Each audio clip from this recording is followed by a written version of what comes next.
छोटे से गांव में पुष्पा और मदन नाम के पति पत्नी रहते थे। मदन बहुत मेहनती था।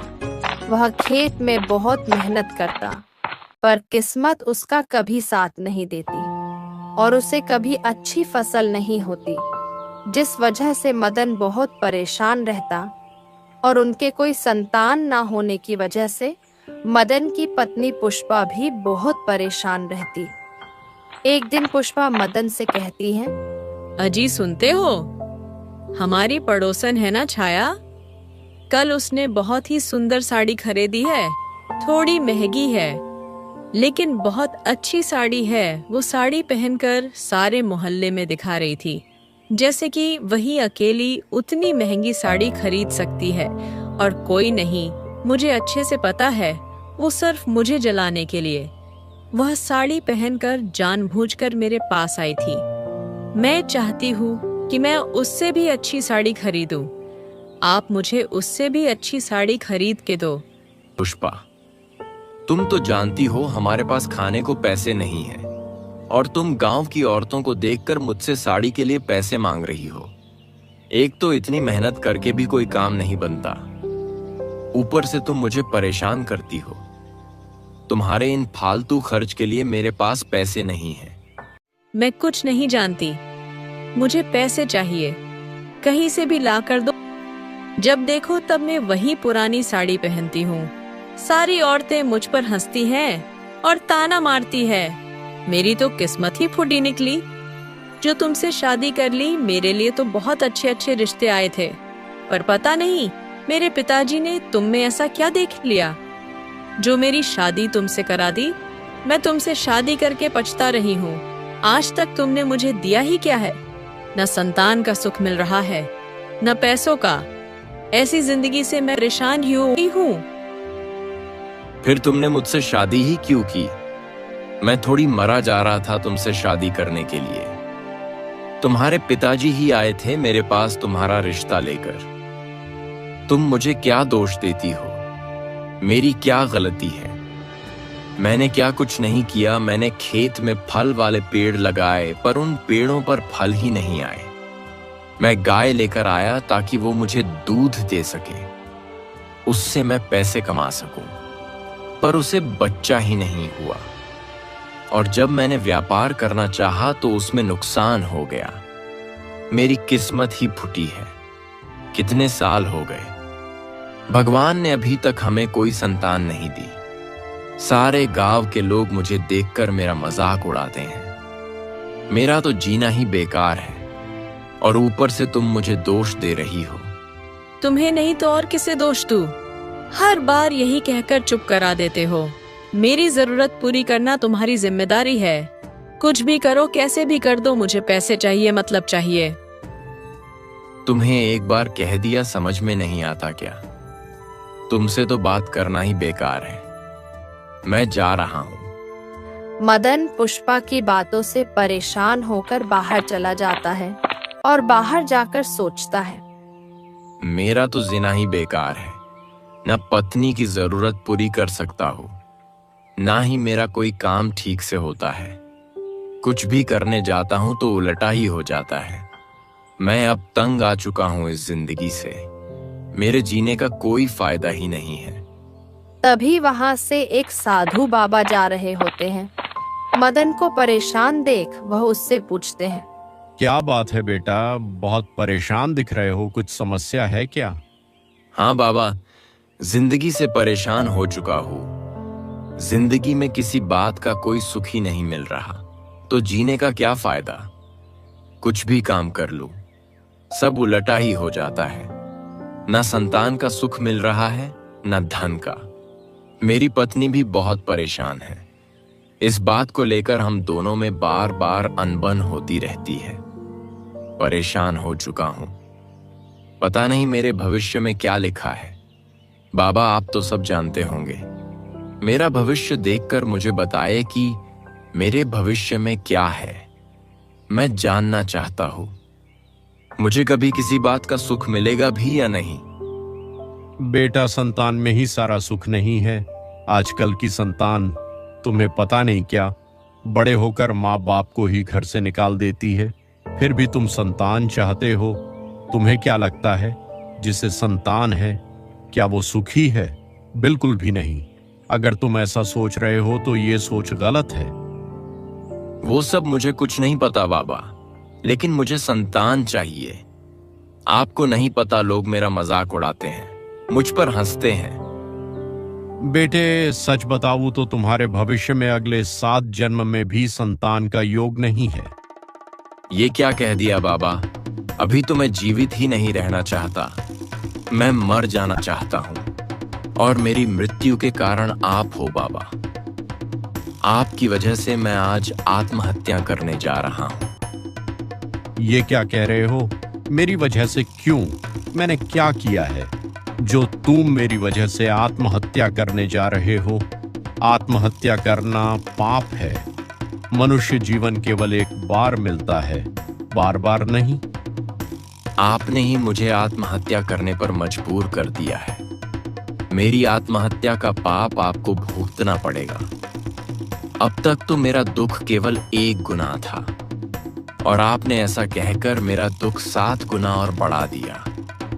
इसीलिए मेरी आत्महत्या के जिम्मेदार आप भी रहेंगे।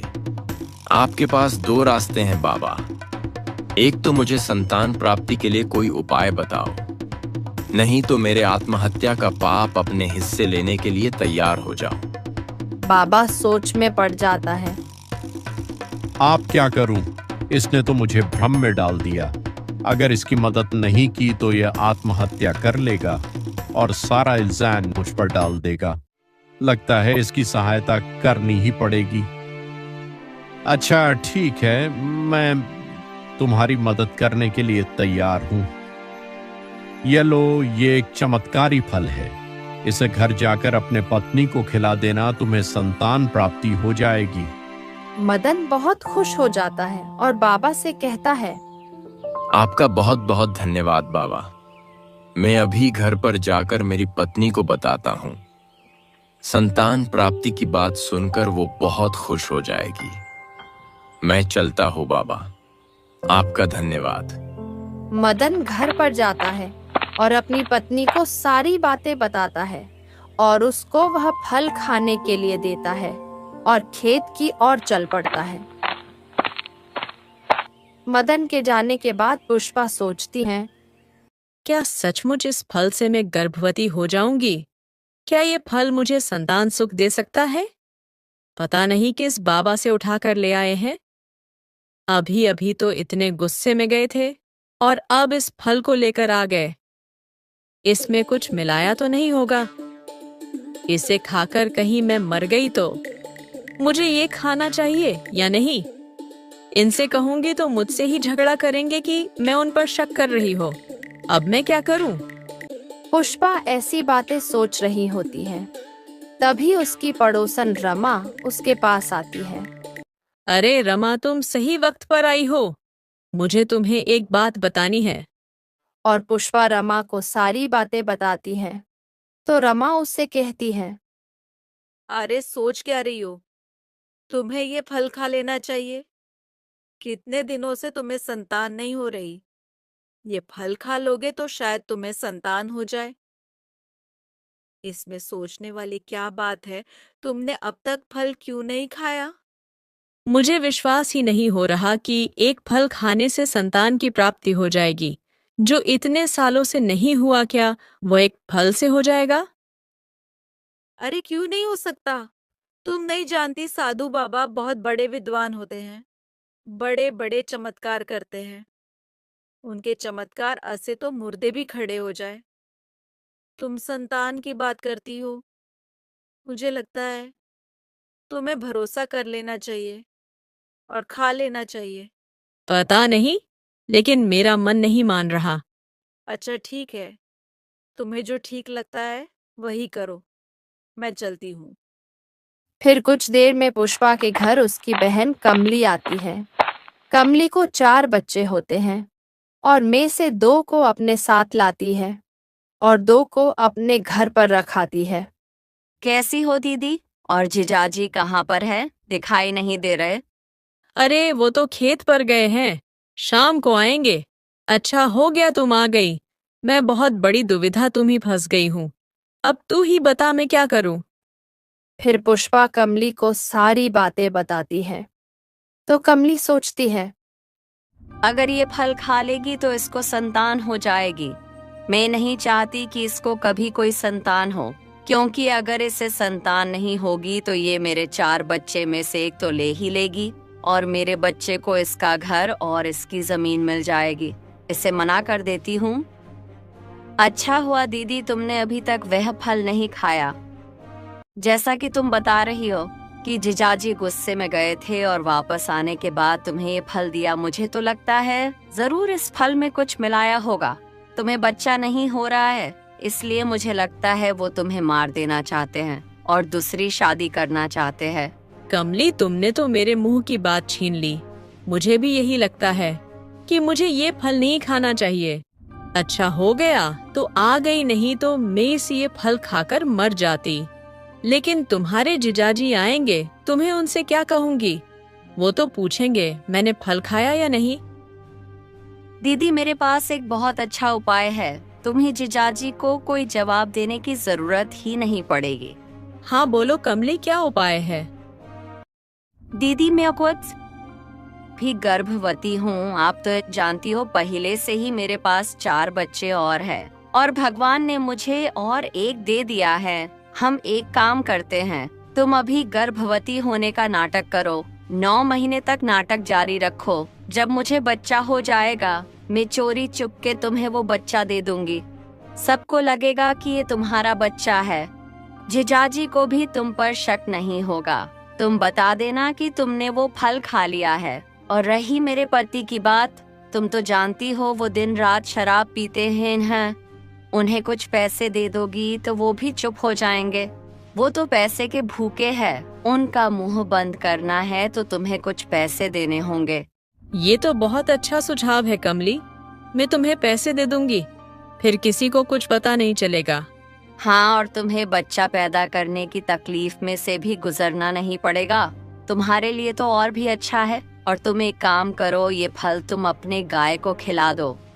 हाँ कमली, ठीक है, मैं ऐसा ही करते हूँ। फिर पुष्पा कमली के बातों में आ जाती है और वो फल जाकर अपनी गाय को खिलाती है। और फिर 9 महीने वो गर्भवती होने का नाटक करती है। ऐसे ही 9 महीने बीत जाते हैं। उसके बाद कमली पुष्पा को चोरी चुपके अपना बच्चा दे देती है।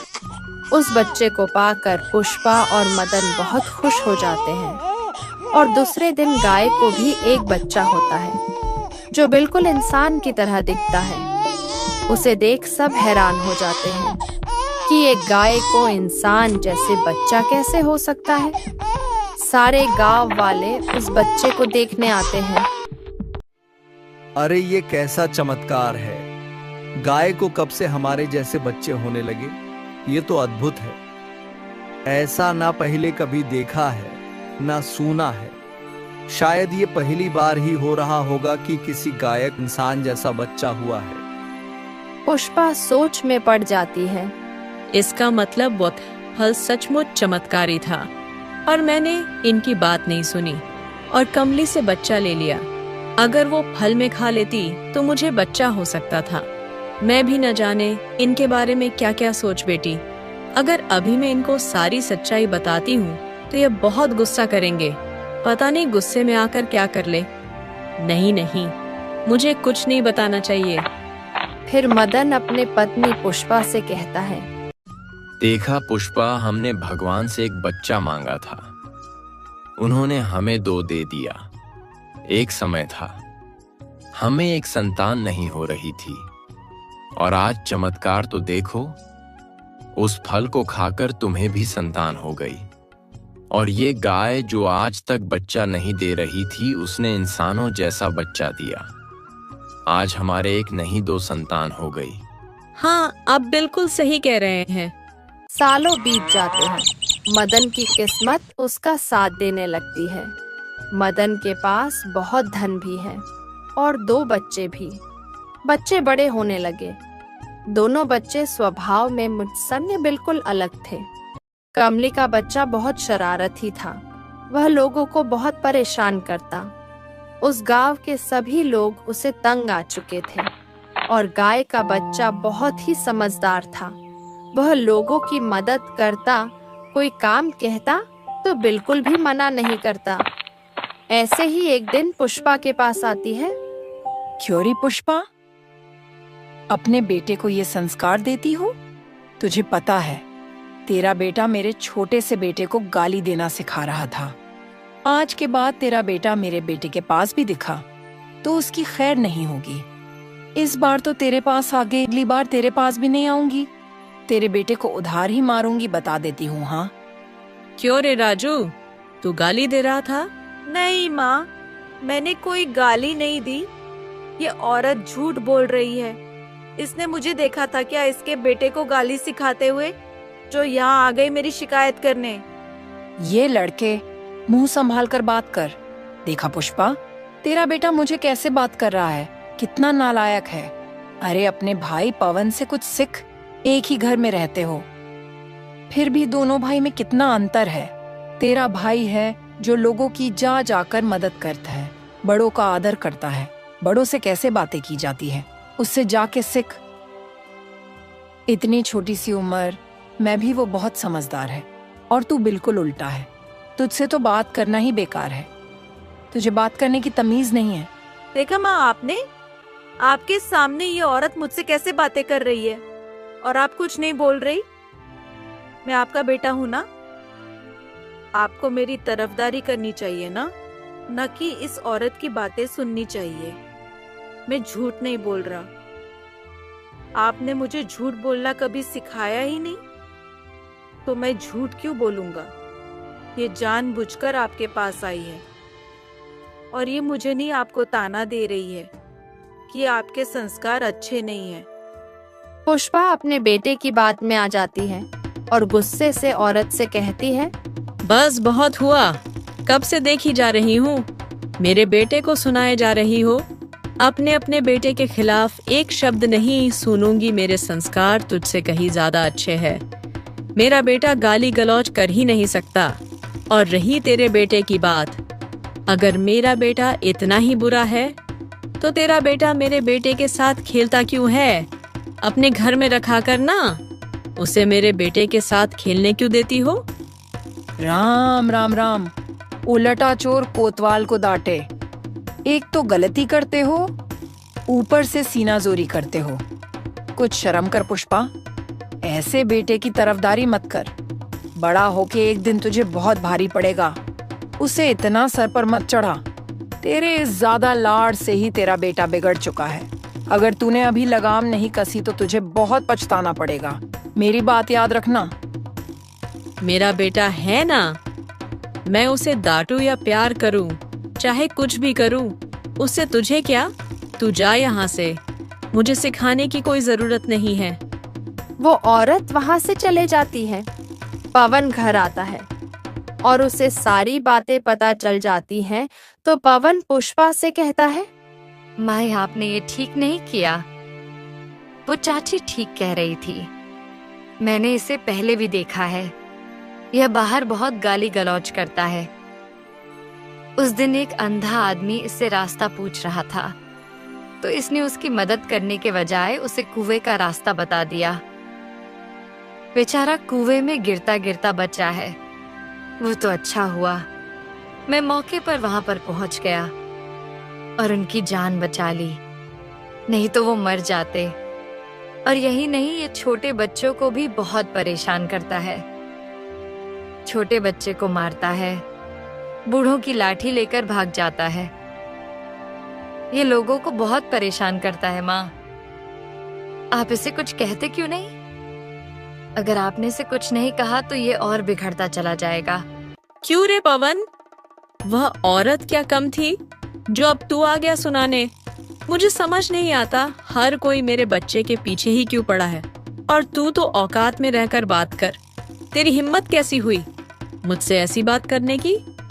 राजू मेरा बेटा है और तू गाय का बेटा है। तुझे जन्म देने वाली माँ तो रही नहीं, तुझे हम लोगों ने पाला है। इसी बात का एहसान मान। ज्यादा जबान लड़ाने की कोशिश मत कर। वरना मुझसे बुरा कोई नहीं होगा। अब जा यहाँ से। तभी मदन वहां आ जाता है। पुष्पा, ये क्या तरीका है बच्चे से बात करने का? वो भी हमारा ही बेटा है और वह सही तो कह रहा है। राजू को इतना सर पर चढ़ाने की कोई जरूरत नहीं है। आप चुप रहिए जी, आप कुछ नहीं जानते। मुझे अच्छे से पता है मुझे किससे कैसे बातें करनी चाहिए। पवन को यह सुन बहुत बुरा लगता है। पुष्पा ऐसे ही पवन को सुनाती रहती है और राजू की तरफदारी करती है। समय बीतता चला जाता है। दोनों बच्चे बड़े हो जाते हैं। पवन बहुत ही मेहनती लड़का था। वह खेती में बहुत मेहनत करता और उसे काफी अच्छी फसल होने लगी। राजू दिन भर अपने दोस्तों के साथ गांव में घूमता रहता। एक दिन पुष्पा सोचती है, इस पवन की शादी करा देती हूँ। उसकी शादी हो जाएगी तो घर में बहू आ जाएगी और वह घर का सारा काम करेगी। उसको तो मैं नौकरानी बनाकर रखूंगी और मैं दिन भर आराम करूंगी। फिर पवन की शादी हो जाती है और घर में बहू आ जाती है। पवन को बहुत संस्कारी और अच्छी पत्नी मिलती है जो घर के सारे काम संभाल लेती है। पुष्पा दिन भर आराम करते हैं और माया घर के सारे काम करते हैं। अच्छी नौकरानी मिली है। मैंने इसकी शादी कर बहुत अच्छा किया। इतना आराम तो मुझे कभी नहीं मिला। अब तो जिंदगी आराम से कटेगी। कितना सुकून है। समय पर गरमा-गरम खाना मिल जाता है। कपड़े बर्तन सब कर लेती है। मुझे तो कुछ करने की जरूरत नहीं पड़ती। एक दिन पवन किसी काम से बाहर गया होता है। माया सो रही होती है। तभी उसके कमरे में राजू शराब पीकर आ जाता है और माया से गंदी गंदी बातें करने लगता है। माया उस कमरे से बाहर आ जाती है और पुष्पा मदन को सारी बातें बताती है। मदन राजू से गुस्से में पूछता है, ये क्या है राजू? तुम इतना गिर गए कि अपने भाई की पत्नी पर नजर रखने लगे? तुम्हें शर्म आनी चाहिए। कभी कभी तो मैं सोचता हूँ तू मेरा बेटा है भी या नहीं। दिन भर गांव में आवारा गर्दी करता फिरता है, ना कुछ काम करता है। अपने भाई को देख, आज हमारे पास कितनी सारी जमीन है, वो भी सिर्फ तुम्हारे भाई की वजह से। ये उसके मेहनत का फल है। जो तू 2 वक्त का खाना खा रहा है वो भी तेरे भाई के पैसे से ही आ रहा है और तू उसी भाई की पत्नी पर बुरी नजर रखता है। निकल जा मेरे घर से। मुझे ऐसे बेटे की कोई जरूरत नहीं। बाहर जाकर कुछ काम कर और खुद की कमाई से 2 रोटी खाकर दिखा, तब तुझे समझ आएगा। ये आप क्या कर रहे हो जी? उसे इतना भी मत डांटिए। उसने शराब पी रखी है। उसे अभी कुछ समझ नहीं आएगा। हम कल सवेरे बात करेंगे। गुस्सा थूक दीजिए। तुम अभी भी उसकी तरफदारी कर रही हो? अच्छा ठीक है, मैं तुम्हें भी कल सुबह देखता हूँ और तुम्हारे बेटे को भी। फिर अगली सुबह पवन भी घर आ जाता है। माया उसे सारी बातें बता देती है। पवन राजू से कहता है, ये मैं क्या सुन रहा हूँ राजू? तुम ऐसा कैसे कर सकते हो? वो तुम्हारी भाभी है। बस बहुत हो गया। हर कोई मेरे बेटे को सुनाए जा रहा है। कल रात को भी तुम्हारे पिताजी ने उसे बहुत सुनाया। अब तुम आ गए हो उसे सुनाने। और तुम्हें क्या पता? तुम उस वक्त घर भी नहीं थे। तुम्हारे पत्नी ने ही तुम्हारे कान भरे होंगे। और क्या पता, तुम्हारी पत्नी ही उसके ऊपर डोरे डालती होगी। मेरे बेटे को दोष मत दो। ताली एक हाथ से नहीं बजती है। जरूर तुम्हारी पत्नी ने उसे उकसाया होगा, इसीलिए वो तुम्हारे कमरे में गया होगा। मेरे बेटे पर उंगली उठाने से पहले अपनी पत्नी का चरित्र ठीक से जान लो, फिर बात करो। पुष्पा, मुंह संभाल कर बात कर, नहीं तो आज मेरा हाथ उठ जाएगा। तूने तो आज सारी हदें तोड़ दी। हद में नहीं, आप सब तोड़ रहे हो। जब हो तब मेरे बेटे पर इल्जाम लगाते हो। आपको तो मेरा बेटा अच्छा ही नहीं दिखता। आप सब लोग उसे मार देना चाहते हो क्या? बेचारा कितना सहन करेगा। कभी कोई इल्जाम लगाता है तो कभी कोई। इस पवन की वजह से मेरे बेटे को कोई अच्छा नहीं देखता। सब इसकी तारीफ करते हैं और इसके सामने मेरे बेटे को नीचा दिखाते हैं। अगर इसे मेरे बेटे से कोई तकलीफ है तो ये घर छोड़कर चले जाए। यहाँ रहने की कोई जरूरत नहीं। घर छोड़कर पवन नहीं राजू जाएगा। गलती राजू ने की है तो वही भुगतेगा। और अगर तुम्हें भी जाना है तो तुम भी उसके साथ जा सकती हो। अच्छा ठीक है, मैं ही चली जाती हूँ। आप रहिए अपने मुंह बोले बेटे के साथ। नहीं माँ, आप रुकिए। आप लोग मेरे वजह से झगड़ा मत कीजिए। सारी मुसीबत की वजह मैं ही हूं ना। मेरी वजह से ये सब झगड़ा हो रहा है, तो मैं ही ये घर छोड़कर चला जाता हूँ। आप लोगों में से किसी को कहीं जाने की जरूरत नहीं है। आपने मेरे लिए बहुत कुछ किया है जो मैं कभी नहीं भूलूंगा। और यह झगड़ा मेरी वजह से हो रहा है, तो मैं यहाँ रहकर क्या करूं? मैं ही चला जाता हूँ। नहीं बेटा, ये तुम क्या कह रहे हो? तुम्हें कहीं जाने की कोई जरूरत नहीं। ये घर तुम्हारा है। तुमने मेहनत करके ये सब कुछ पाया है। आज हमारे पास जो भी है तुम्हारी मेहनत की वजह से है बेटा। और तुम ये सब छोड़कर कहाँ जा रहे हो? पिताजी, मुझे कुछ नहीं चाहिए, ना घर ना जमीन। मैं अपने मेहनत के बल पर अपना गुजारा कर लूंगा। मुझे यहाँ से कुछ भी नहीं चाहिए। मैं जा रहा हूँ पिताजी, और मुझे रोकने की कोशिश मत करना। अगर आप घर में शांति चाहते हो तो यही सही रहेगा कि मैं यहाँ से चला जाऊं। और आपको मेरी कसम है, आप मुझे रोकेंगे नहीं। चलता हूँ पिताजी, चलता हूँ माँ। अपना ख्याल रखना। फिर माया और पवन घर छोड़कर चले जाते हैं और एक छोटी सी झोपड़ी में रहने लगते हैं। और पवन मजदूरी करके अपना घर चलाने लगता है। कुछ दिन ऐसे ही बीत जाते हैं। फिर राजू की भी शादी हो जाती है और घर में बहू आ जाती है। राजू की पत्नी बिल्कुल राजू की तरह ही होती है। उसे ना बड़ों का आदर करना आता है, ना उसे बात करने की तमीज होती है। एक दिन पुष्पा अपने बहू से कहती है, बहू, अभी तक खाना नहीं बनाया? मेरे पेट में भूख के मारे दर्द होने लगा है। इतने समय से क्या कर रही हो? देख नहीं रही? मैं आराम कर रही हूँ। मैं तुम्हारी बहू हूँ, कोई नौकरानी नहीं। और कभी कभी तुम भी खाना बना लिया करो। हर वक्त मेरा जी क्यों खाती हो? तुम्हारे हाथ पैर सलामत है ना? खुद भी खाना बना सकती हो। आज मेरी तबीयत मुझे कुछ ठीक नहीं लग रही है, इसलिए मैं सिर्फ आराम करूंगी। खाना तुम बना लो। पुष्पा को ये सारी बातें सुन बुरा भी लगता है और बहुत गुस्सा भी आता है। वो गुस्से से बोलती है, बदतमीज, तुम्हें बात करने की तमीज नहीं है। तुम्हें तुम्हारी माँ ने सिखाया नहीं कि बड़ों से कैसे बात करते हैं। तुम्हारे रहते हुए मैं खाना बनाऊं और तुम आराम करोगी? मुझसे ऐसे बात करते हुए तुम्हें शर्म नहीं आती? इसमें शर्म सी कौन सी बात है? मैंने ऐसा क्या कह दिया? सच ही कहा है। तुम खाना बना लोगी तो कौन सी आफत आ जाएगी। अब जाओ यहाँ से। मेरा सिर पहले ही बहुत दुख रहा है, मुझे आराम करने दो।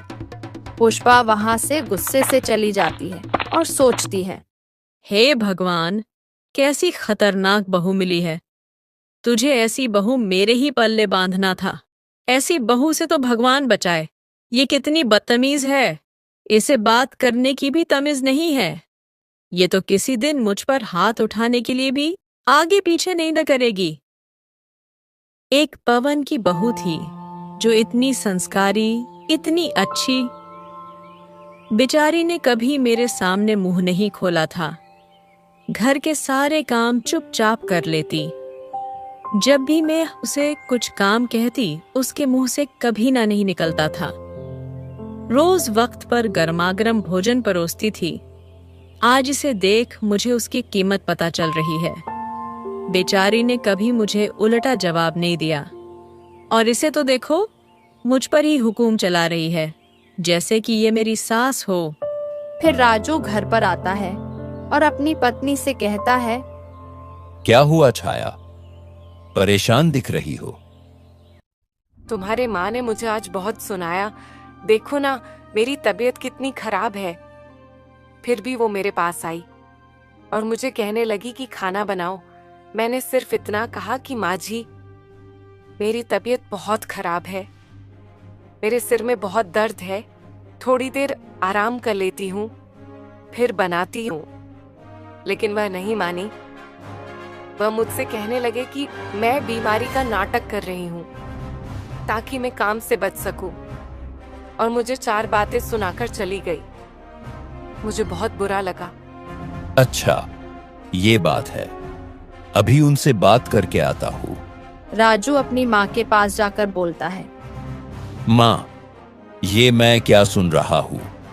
तुमने छाया को क्या कह दिया जो वह रो रही थी?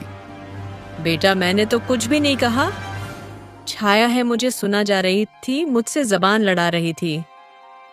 माँ, मुझे छाया ने सब कुछ बता दिया है, और आप उसे खाना बनाने के लिए क्यों कह रही थी?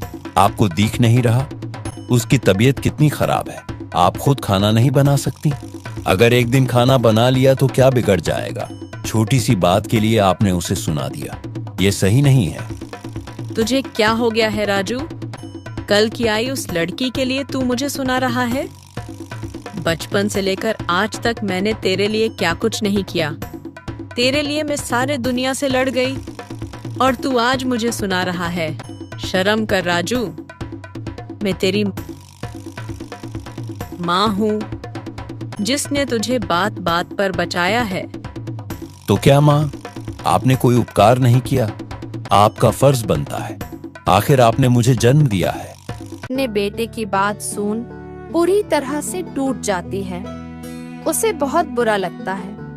इधर छाया अपने मिठी मिठी बातों से राजू को फंसा कर रखती है, और राजू भी उसकी बातों में आकर बार बार अपने माँ का अपमान करता है। और एक दिन घर में बहुत बड़ा झगड़ा हो जाता है। छाया राजू को इतना भड़का देती है कि वह धोखे से सारी जमीन और घर अपने नाम करवा लेता है, और पुष्पा और मदन को घर से निकाल देता है। वह दोनों रात में कहीं बैठे होते हैं। देख रही हो पुष्पा, ये वही बेटा है जिसके लिए तू सबसे लड़ जाती थी। मैंने तुझे कितना समझाया, इसे ज्यादा सिर पर मत चढ़ा, इसे इतना भी प्यार मत दे कि बिगड़ जाएगा। देखो पुष्पा, आज तुम्हारे लाडले बेटे ने हमारे साथ क्या किया। मुझे माफ कर दीजिए, सारी गलती मेरी ही है। अगर मैंने उसे बचपन से ही 2 थप्पड़ लगाए होते तो आज शायद मुझे ये दिन देखना ना पड़ता। ये मेरे ही कर्मों का नतीजा है जो आज मैं भुगत रही हूँ। और वो तो मेरी संतान है ही नहीं। जो संतान हमारे घर जन्म लेने वाले थी, उसने गाय के पेट से जन्म लिया, और मैंने उसका बहुत अपमान किया। वही मेरा बेटा था जिसे मैंने घर से निकाल दिया। मैंने बहुत बड़ा पाप कर दिया। ये मेरे पापों की सजा है जो मैं आज भुगतत रही हूँ। ये तुम क्या कर रही हो पुष्पा? राजू हमारी संतान नहीं है। मुझे माफ कर दीजिए, मैंने आपकी बात नहीं मानी थी। मैंने वह फल नहीं खाया। उस फल को मैंने गाय को खिला दिया था। और राजू हमारा बेटा नहीं, मेरी बहन कमली का बेटा है। कमली ने ही मुझे सलाह दी कि मैं उसका बेटा अपना लूं, और आज देखिए उसके बेटे ने इतना सब कुछ कर लिया। हमारी जमीन छीन ली, घर छीन लिया, फिर भी कमली के मुंह से एक शब्द भी नहीं निकला। मुझे मेरी बहन ने भी धोखा दे दिया है। ये मेरी गलती है कि मैंने आपकी बात नहीं सुनी। मुझे आपकी बात मान लेनी चाहिए थी। अगर उस दिन मैं आपकी बात मान लेती तो हमारे घर एक ही संतान होती, और वो है पवन। उसकी जैसे संतान पाना तो बहुत सौभाग्य की बात है, लेकिन मैं बहुत बदकिस्मत हूँ जो उसे पाकर भी नहीं पा सकी। अब समय गुजर चुका है पुष्पा, अब अफसोस करने का क्या फायदा। तभी वहां पर पवन आ जाता है। दोनों भी पवन को देख बहुत खुश हो जाते हैं।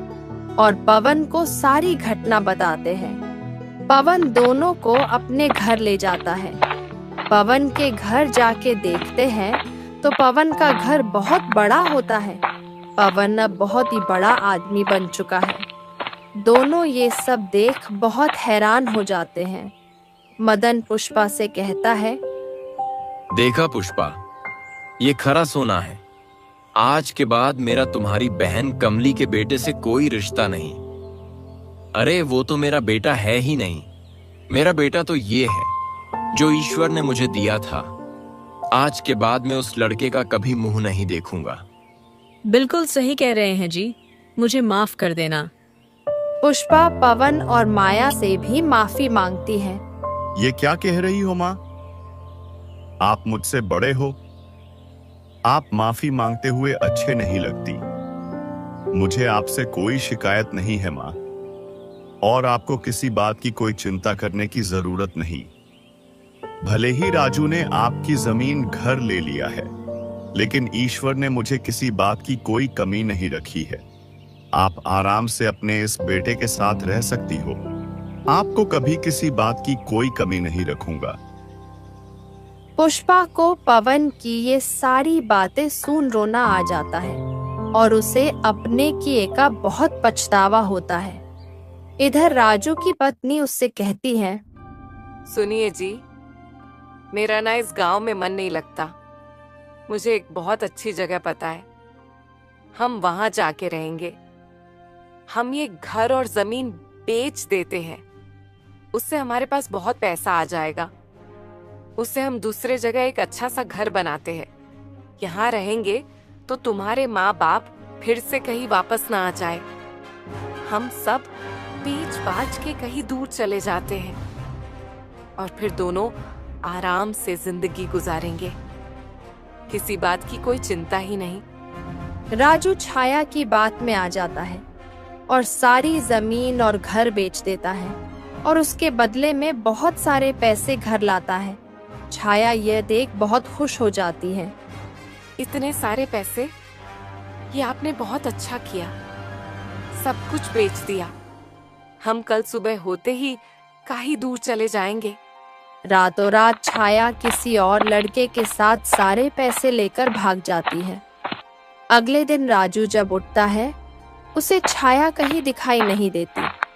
वह उसे पूरे घर में ढूंढता है और उसे पैसे दिखाई नहीं देते। वह समझ जाता है कि छाया ने उसे धोखा दे दिया है। वह सिर पकड़ नीचे बैठ जाता है।